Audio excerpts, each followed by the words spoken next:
तो hello friends, आज के इस वीडियो लेक्चर में आप सभी का हार्दिक स्वागत है। आज के इस वीडियो लेक्चर में हम पढ़ने वाले class 10th science chapter second, जिसका नाम है अम्ल, क्षारक एवं लवण। तो सबसे फर्स्ट बात करते हैं, अम्ल क्या होते हैं, यानी कि एसिड्स क्या होते हैं। एसिड जो होते हैं हमारे स्वाद में खट्टे होते हैं।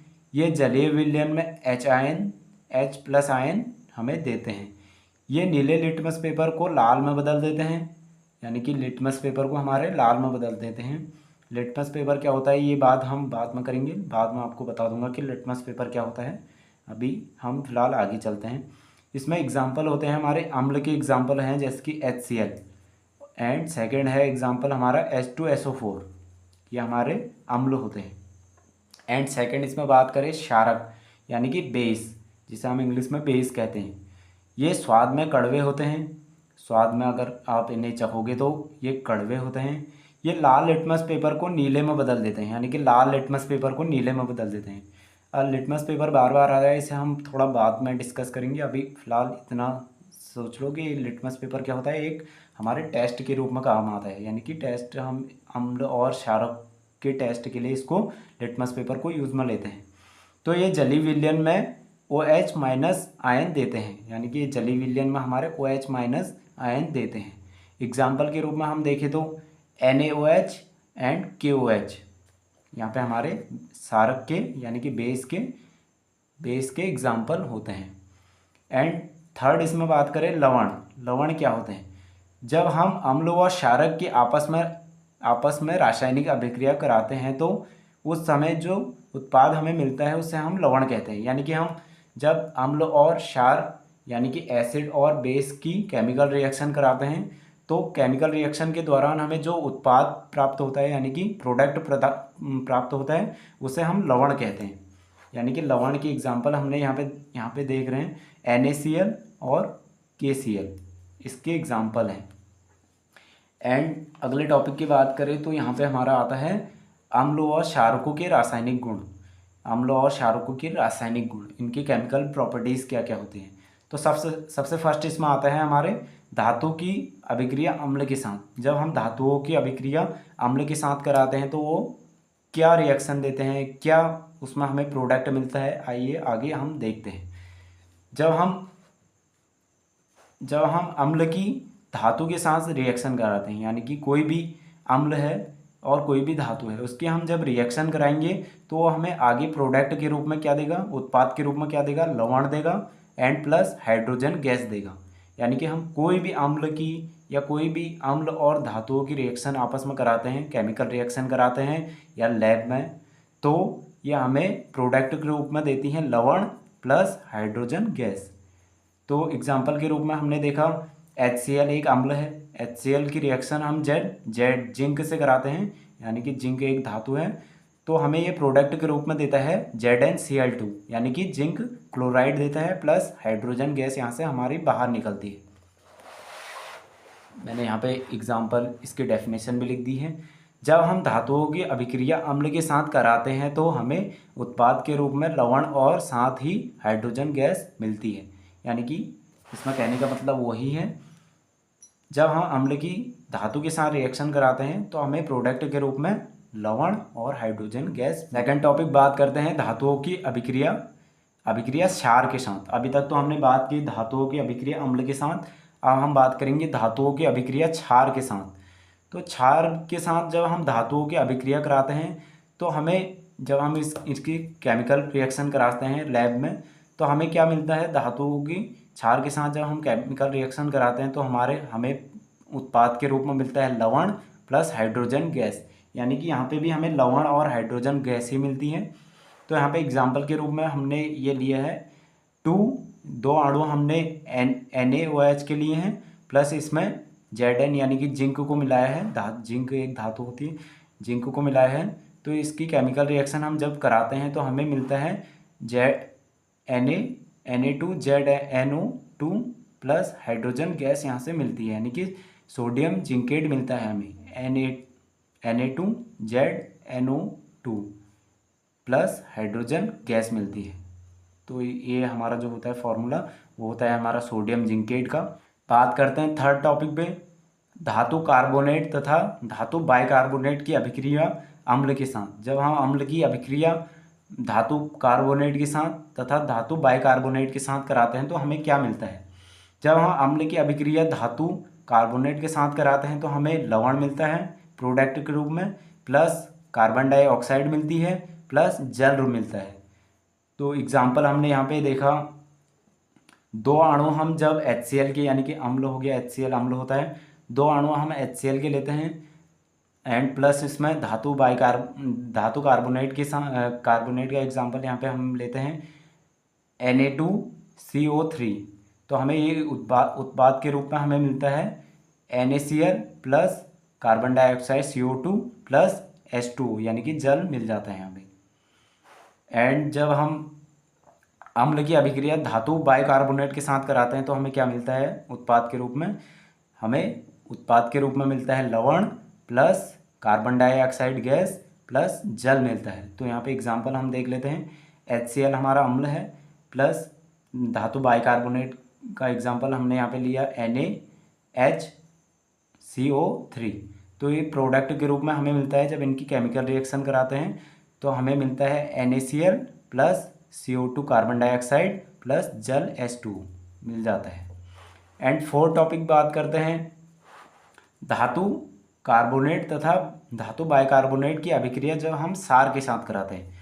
अभी तक तो हमने धातु कार्बोनेट और धातु बाइकार्बोनेट की अभिक्रिया अम्ल के साथ कराई।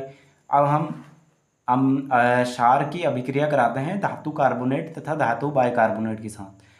तो हम जब लैब में धातु कार्बोनेट और धातु बाइकार्बोनेट की अभिक्रिया क्षार के साथ कराते हैं तो हमें यहाँ पे कोई भी अभिक्रिया नहीं मिलती, यानी कि अभिक्रिया होती ही नहीं है, यानी कि आगे को हमारी केमिकल रिएक्शन होती नहीं है। जैसे कि यहाँ पे हमारा धातु कार्बोनेट और धातु बाइकार्बोनेट की हम अम्ल के साथ अभिक्रिया कराते हैं तो हमें प्रोडक्ट के रूप में लवण, कार्बन डाइऑक्साइड एंड जल मिलता था। तो यहाँ पे हमारा क्षार के साथ जब हम इसकी रिएक्शन कराते हैं, केमिकल रिएक्शन कराते हैं, तो यहाँ पे कोई भी अभिक्रिया नहीं होती है, यानी कि यहाँ पे कोई भी केमिकल रिएक्शन होती ही नहीं है।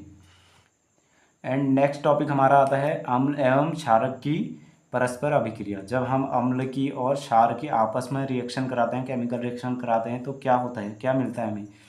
तो अम्ल और क्षार की हम जब केमिकल रिएक्शन कराते हैं तो हमें मिलता है लवण प्लस जल, लवण और जल मिलेगा।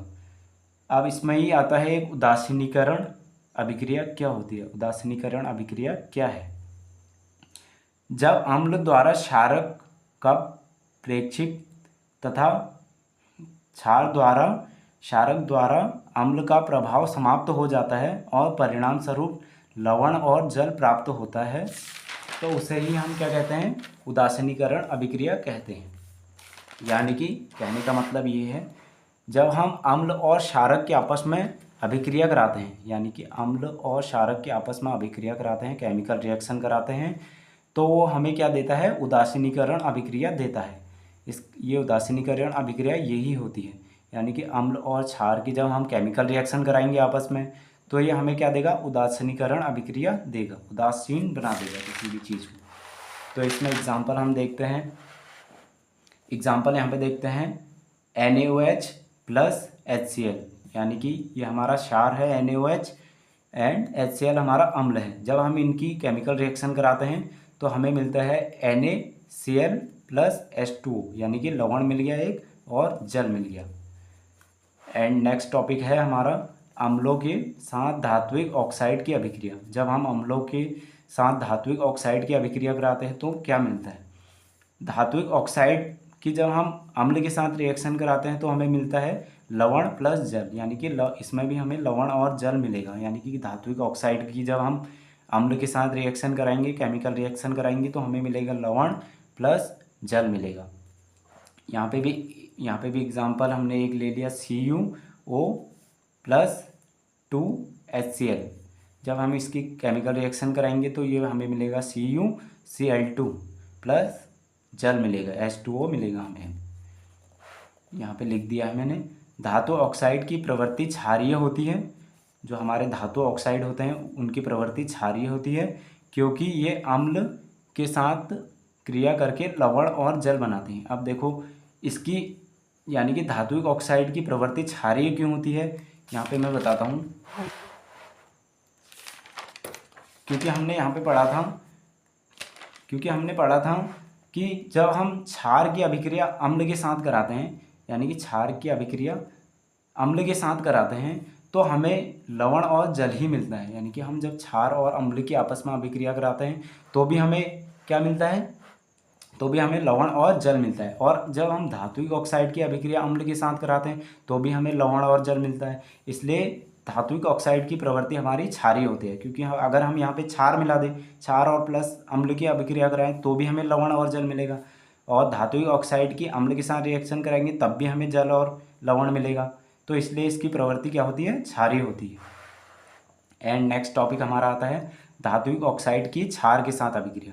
अभी तक तो धात्विक ऑक्साइड की हमने अम्ल के साथ अभिक्रिया कराई, अब हम कराते हैं क्षार के साथ अभिक्रिया, धात्विक ऑक्साइड की क्षार के साथ अभिक्रिया। तो धात्विक ऑक्साइड की जब हम क्षार के साथ अभिक्रिया कराते हैं, यानी कि केमिकल रिएक्शन कराते हैं, तो हमें लवण और जल मिलता है। यहाँ भी हमें लवण और जल मिलता है। तो जब हम एग्जाम्पल के रूप में यहाँ पे लेते हैं CO2 प्लस CaOH2, जब इसकी केमिकल रिएक्शन कराते हैं हम CO3 प्लस H2O, यानी कि लवण मिल गया एक, ये लवण होता है हमारा, और ये जल मिल गया हमें, H2O मिल गया। तो अब इसमें हमारा देखो धात्विक ऑक्साइड की अभिक्रिया में धात्विक ऑक्साइड की प्रवृत्ति में अम्लीय होती है तथा विद्युत धारा प्रवाहित करते हैं। यानी कि जो हमारे धात्विक ऑक्साइड की प्रवृत्ति होती है वो कैसे होती है, अम्लीय होती है। यानी कि धात्विक ऑक्साइड की प्रवृत्ति हमारी अम्लीय होती है, क्योंकि जब हम क्षार की और अम्ल की और क्षार की अभिक्रिया कराते हैं, केमिकल रिएक्शन कराते हैं, तो भी हमें लवण और जल मिलता है। अगर हम यहाँ पे धात्विक ऑक्साइड की जगह अम्ल ले लें तो ये फिर भी हमें लवण और जल देगा। इसलिए धात्विक ऑक्साइड की प्रवृत्ति अम्लीय होती है।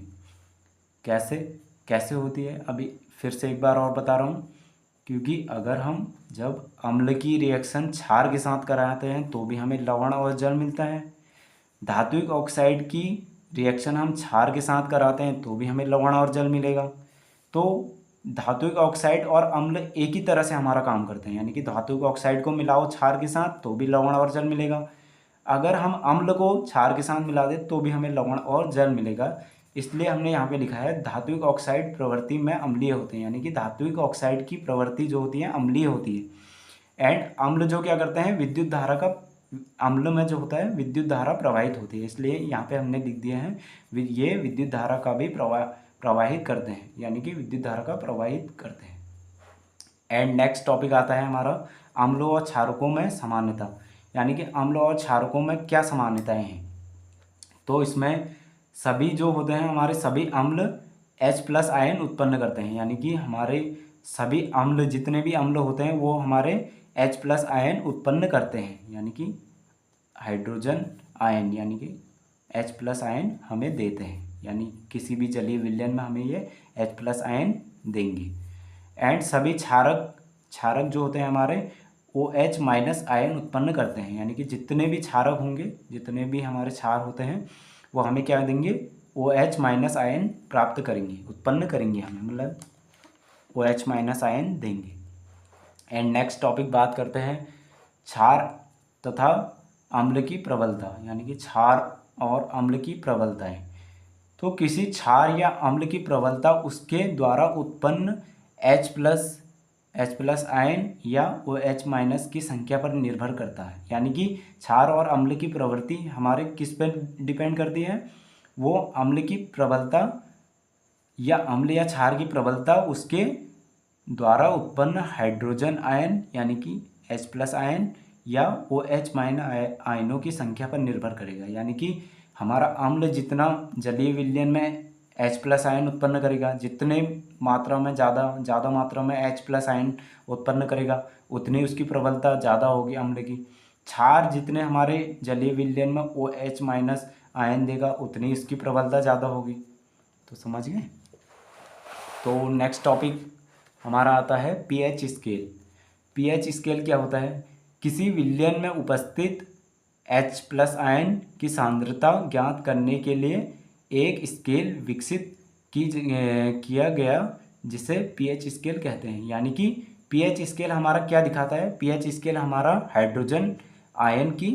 हाइड्रोजन प्लस आयन की सांद्रता को व्यक्त करता है। यानी कि हाइड्रोजन प्लस आयन, यानी कि जैसे कि जलीय विलयन में हमें जब हाइड्रोजन प्लस आयन मिलते हैं तो इसकी सांद्रता को हमें बताता है। ये पीएच स्केल जो हमारा है हाइड्रोजन प्लस आयन की सांद्रता को व्यक्त करता है पीएच स्केल। तो पीएच स्केल में क्या होता है? पीएच स्केल में थोड़ा सा आपको नॉलेज बता दूं तो पीएच स्केल में जो होते हैं हमारे 0 से लेके 14 तक के अंक होते हैं। 0 से लेके 14 तक एक जैसे हमारा स्केल होता है, नॉर्मल स्केल होता है 15 सेंटीमीटर की, वैसे उसमें भी अंक होते हैं 0 से लेके 14 तक। वो हमारे एक स्केल की टाइप में होती है। पीएच स्केल को हम स्केल कहते हैं। अभी मेरे पास है नहीं, लेकिन आप एनसीईआरटी की किताब में देखेंगे तो आपकी किताब में दिया हुआ है पीएच स्केल। उसकी फ़ोटो आप देख सकते हैं कि कैसे होता है, क्या होता है।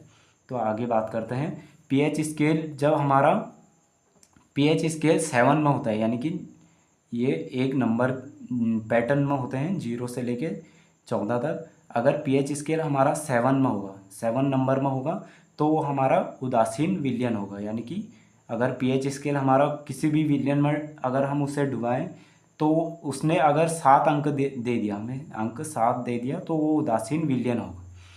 एंड पीएच स्केल 7 से बड़ा होगा, 7 से, यानी कि जो पीएच स्केल होगा हमारा 7 अंक से, अगर पीएच स्केल 7 अंक से छोटा होगा तो वो हमारा अम्लीय विलयन होगा। अगर पीएच स्केल 7 से कम होगा, यानी कि 6, 5, 4, 3 ऐसे अंक हमारे आएंगे पीएच स्केल में, तो वो हमारी क्या हो जाएगी? अम्लीय विलयन हो जाएगा, वो हमारे अम्लीय प्रवृत्ति हो जाएगी। एंड पीएच स्केल अगर 7 नंबर से बड़ा हो, यानी कि 7 से बड़ा 8, 9, 10 ऐसे करके 14 तक अगर आ गया तो हमारा क्षारीय विलयन हो जाएगा। एंड यहाँ पे मैंने लिख भी दिया है, यह स्केल में 0 से 14 तक अंक होते हैं। 0 से 6 तक अम्लीय प्रवृत्ति होती है, यानी कि 0 से 6 अंक तक अगर कोई भी विलयन में वो आ गया तो वो हमारी अम्लीय प्रवृत्ति हो जाएगी। एंड 7 अंक जो होता है उसमें उदासीन होता है, यानी कि 7 अंक अगर आ गया तो उदासीन विलयन हो जाएगा हमारा। एंड 8 से 14 तक क्षारीय प्रवृत्ति होती है, यानी कि क्षार आएगा हमारा। 8 से लेके 14 तक अंक उसने दिखा दिया, किसी भी अंक में आ गया तो हमारी क्षारीय विलयन हो जाएगा, यानी कि क्षारीय प्रवृत्ति का विलयन हो जाएगा। शुद्ध जल का हमारा पीएच मान कितना होता है? जो हम जल यूज़ करते हैं, शुद्ध जल जो हमारा पीने लायक जल होता है, उसका पीएच मान हमारा होता है 7, यानी कि वो उदासीन होता है, जल हमारा उदासीन होता है। एंड नेक्स्ट टॉपिक इसमें आता है विरंजक चूर्ण। विरंजक चूर्ण क्या होता है? विरंजक चूर्ण को हम वो भी कहते हैं ब्लीचिंग पाउडर। आपने देखा होगा ब्लीचिंग पाउडर को हम कभी कभी पानी को शुद्ध करने के लिए भी रखते हैं, यानी कि हम प्योराइड आरओ में भी हमारा ब्लीचिंग पाउडर यानी कि विरंजक चूर्ण का इस्तेमाल होता है। तो इसके डेफिनेशन पढ़ लेते हैं। शुष्क बुझे हुए चूने, यानी कि शुष्क बुझे हुए चूने जिसका फॉर्मूला होता है हमारा केमिकल यानी कि रासायनिक सूत्र होता है CaOH2 पर क्लोरीन की क्रिया कराते हैं तो विरंजक चूर्ण का निर्माण होता है। यानी कि हम CaOH2 में केमिकल रिएक्शन करा दें, किसकी? क्लोरीन गैस की केमिकल रिएक्शन करा दें तो ये हमें मिलता है, यानी कि CaOH2 कि हम जब केमिकल रिएक्शन कराते हैं क्लोरीन गैस के साथ तो हमें मिलता है CaOCl2 प्लस जल, यानी कि विरंजक चूर्ण मिलता है और प्लस हमें जल मिलता है। एंड इसके उपयोग क्या क्या हैं? विरंजक चूर्ण यानी कि ब्लीचिंग पाउडर के उपयोग क्या क्या हैं? वस्त्र उद्योग में सूती व लिनेन के विरंजन के लिए, यानी कि वस्त्रों को रंगीन करने के लिए, विरंजन करने के लिए हमें इसका उपयोग करते हैं। तो कागज़ की फैक्ट्रियों में लकड़ी के मज्जा के विरंजन के लिए भी इसका उपयोग किया जाता है। एंड पीने वाले जल को जीवाणु रहित, यानी कि जो उसमें पीने वाले जल में कोई भी कीटाणु ना रहे, यानी कि जीवाणुओं से मुक्त कराने के लिए भी इसका उपयोग किया जाता है। आपने देखा होगा कभी हम इसको पीने के पानी की टैंकी में डाल देते हैं विरंजक चूर्ण यानी कि ब्लीचिंग पाउडर को, जिससे उसमें जितने भी कीटाणु हैं वो सारे मर जाए। तो नेक्स्ट टॉपिक आता है हमारा बेकिंग सोडा। बेकिंग सोडा का हम केमिकल रिएक्शन देखते हैं। NaCl plus H2O plus CO2 plus NH3 की जब हम केमिकल रिएक्शन कराते हैं, आपस में रासायनिक अभिक्रिया कराते हैं, तो हमें मिलता है NH4Cl plus NaHCO3। Baking soda का हमारा ये फॉर्मूला होता है। तो हमें जब हम NaCl plus H2O plus CO2 plus NH3 की जब हम केमिकल रिएक्शन कराते हैं, तो ये हमें देता है NH4Cl प्लस NaHCO3, यानी कि ये होता है हमारा बेकिंग सोडा का फॉर्मूला होता है। यानी कि जब हम इसकी केमिकल रिएक्शन कराते हैं तो ये हमें देता है बेकिंग सोडा। अब बेकिंग सोडा के यूज़ क्या क्या हैं ये भी हम बता देते हैं, आगे को पढ़ेंगे क्या क्या यूज़ हैं इसके। तो यह एक दुर्बल अंश क्षारक है, यानी कि यह एक दुर्बल अंश क्षारक है। एंड खाना पकाते समय गर्म करने पर इसमें निम्न अभिक्रिया यानी कि निम्नलिखित अभिक्रिया होती है। यानी कि जो ये हमारे निम्नलिखित ये अभिक्रिया है, इसे गर्म करने पर हमारी ये अभिक्रिया यहाँ पे होती है। यानी कि जब हम दो अणु NaHCO3 के लेते हैं, इसको हम हीट करते हैं, यानी कि हम बेकिंग सोडा को यहाँ पे गर्म करते हैं, ऊष्मा देते हैं, तो हमारा ये क्या बनता है, हमें Na2CO3 plus H2O plus carbon dioxide CO2 हमें मिल जाती है यहाँ से। अब इसके बेकिंग सोडा के उपयोग क्या क्या हैं। बेकिंग पाउडर बनाने में, यानी कि बेकिंग पाउडर बनाने में इसका उपयोग किया जाता है। इसका उपयोग सोडा अम्ल अग्निशामक में भी किया जाता है, यानी कि इसका उपयोग सोडा अम्ल अग्निशामक में भी किया जाता है। इसका उपयोग जो होता है हमारा सोडा अम्ल अग्निशामक में भी किया जाता है। एंड नेक्स्ट आता है इसमें धोने का सोडा। अब धोने का सोडा क्या है। सोडियम कार्बोनेट के पुनः क्रिस्टलीकरण से धोने का सोडा प्राप्त होता है। यह एक क्षारकीय लवण है, यानी कि सोडियम कार्बोनेट के पुनः क्रिस्टलीकरण से धोने का सोडा प्राप्त होता है। यह एक क्षारकीय लवण है, यानी कि जो हम सोडियम कार्बोनेट की रिएक्शन हम जब यानी कि इसको क्रिस्टलाइन करते हैं, यानी कि क्रिस्टलीकरण इसका करते हैं, तो हमें धोने का सोडा प्राप्त होता है। तो इसकी केमिकल रिएक्शन भी देख लेते हैं।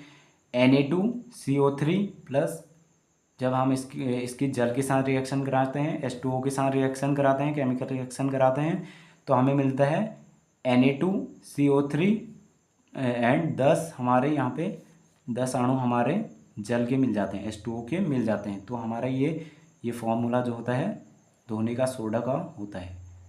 धोने का सोडा का केमिकल रिएक्शन क्या है, यानी कि केमिकल फार्मूला क्या है, Na2CO3 एंड 10 अणु हमारे मिल जाएंगे H2O के। एंड इसके उपयोग क्या है, धोने के सोडे का उपयोग क्या है। इसका उपयोग कांच, साबुन एवं कागज उद्योग में होता है, यानी कि इसका उपयोग जो होता है हमारा कांच, साबुन एवं कागज उद्योग में होता है। इसका उपयोग घरों में साफ सफाई के लिए भी होता है। इसका उपयोग हम घरों की साफ सफाई के लिए भी करते हैं। जल की स्थायी कठोरता को हटाने के लिए इसका उपयोग किया जाता है। जल की स्थायी कठोरता को हटाने के लिए भी इसका उपयोग किया जाता है। एंड नेक्स्ट और लास्ट हमारा टॉपिक आता है हमारा plaster of Paris. Plaster of Paris क्या होता है। जिप्सम को हम जब 373 केल्विन पर गर्म करने पर यह जल के अणुओं को त्याग कर कैल्शियम सल्फेट हेमीहाइड्रेट बनाता है। यानी कि जब हम जिप्सम को 373 केल्विन पर गर्म करते हैं तो ये क्या करता है, अपने अणुओं को त्याग कर कैल्शियम सल्फेट हेमीहाइड्रेट बनाता है। यानी कि हेमीहाइड्रेट बनाता है कैल्शियम, जिसे हम कैल्शियम सल्फेट भी कहते हैं या हेमीहाइड्रेट भी कहते हैं, या तो ये इसको कैल्शियम सल्फेट कह लो या हेमीहाइड्रेट कह लो। तो यह सफ़ेद चूर्ण है जो जल में मिलाने पर यह पुनः जिप्सम ठोस प्रदान करता है। यानी कि अगर हम इसको जल मिला दें इसमें, यानी कि जल को भी मिला दें इसमें, तो ये क्या करता है, फिर से जिप्सम बन जाता है, जो कि ठोस में हमें प्राप्त होता है। यानी कि अगर हम इसकी केमिकल रिएक्शन जल के साथ करा दें तो ये हमें ठोस रूप में मिलता है। यानी कि जिप्सम जो होता है हमारा ठोस रूप में मिलता है। फिर इसकी केमिकल रिएक्शन हम देख लेते हैं। CaSO4 जब आधा 1/2 हम जल के अणु लेते हैं, H2O लेते हैं, प्लस हमारे यहाँ पे एक 1/2 यानी कि आधा हमारा जल का हिस्सा लेते हैं, तो इसकी केमिकल रिएक्शन कराते हैं तो हमें मिलता है CaSO4 प्लस 2 अणु हमारे जल के मिलते हैं, H2O के मिलते हैं।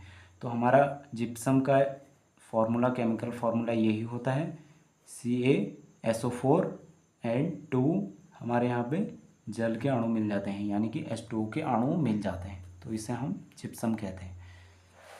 एंड इसके उपयोग क्या क्या हैं, प्लास्टर ऑफ पेरिस के उपयोग क्या क्या हैं।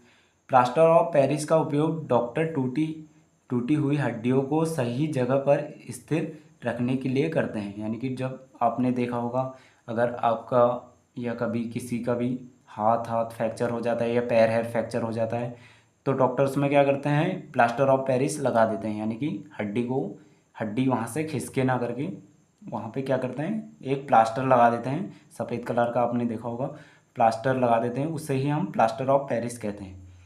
तो डॉक्टर उसको टूटी हुई हड्डियों को सही जगह पर स्थिर रखने के लिए करते हैं इसका उपयोग सतह को चिकना बनाने के लिए भी किया जाता है। यानी कि किसी भी सतह को चिकना बनाने के लिए भी इसका उपयोग किया जाता है। इसका उपयोग खिलौने बनाने के लिए भी होता है। यानी कि खिलौने भी बनते हैं इसके। और आपने देखा होगा कभी कभी मूर्तियाँ हमें मिलती हैं तो बाज़ार में, वो भी किसकी बनी होती है, प्लास्टर ऑफ पेरिस की बनी होती है। मूर्ति आपने देखी होंगी बाज़ारों में जो बिकती हैं, वो भी हमारे प्लास्टर ऑफ पेरिस की बनती हैं। तो फ्रेंड्स, इस वीडियो लेक्चर में इतना ही, क्योंकि इस चैप्टर में जो आपका सेकंड चैप्टर है अम्ल, क्षारक एवं लवण, इसमें इतना ही है जो मुझे इम्पोर्टेंट लगा, आपके बोर्ड्स के रिलेटेड हो या आपके कोई भी एग्ज़ाम के रिलेटेड हो, इतना ही इम्पोर्टेंट इसमें है। एंड बाकी आप pH स्केल को आप अपने बुक में देख सकते हैं, इसका चित्र वहाँ पे दिया है, अच्छे से NCERT वालों ने एक्सप्लेन किया है, मैंने तो आपके लिए इतना ही लिखा है।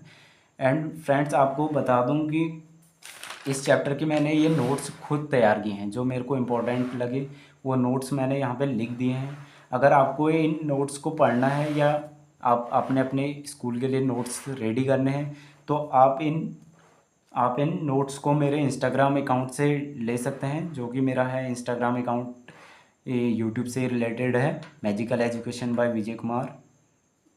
तो आप वहाँ से ले सकते हैं।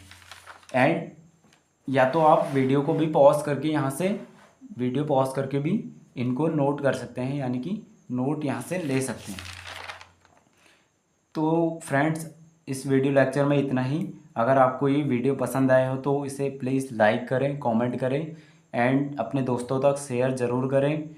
अगर आपको इस वीडियो लेक्चर में कोई भी क्वेरीज लगती हैं या इस वीडियो रिलेटेड कोई भी सवाल, कोई भी दिक्कत, कोई भी प्रॉब्लम आए, यानी कि कहीं पे कोई समझ ना आए, तो आप मुझे पर्सनली या तो कमेंट बॉक्स में कमेंट करके बता दीजिएगा, या तो मेरे इंस्टाग्राम अकाउंट में आप मुझे पर्सनली मैसेज करके क्वेश्चन पूछ सकते हैं कि हमें ये समझ नहीं आया, इस पे हमें और वीडियोस चाहिए, तो उस टॉपिक्स में और वीडियोस क्लियर करके आपको उस क्वेश्चन का समाधान ज़रूर करूँगा। तो आप प्लीज़ मुझे बताइएगा कि इस वीडियो लेक्चर में क्या क्या दिक्कतें हैं, क्या क्या प्रॉब्लम्स हैं, आपको क्या क्या प्रॉब्लम्स आ रही हैं इस वीडियो लेक्चर में। एंड इस वीडियो में इतना ही। तब तक के लिए take care, all the best.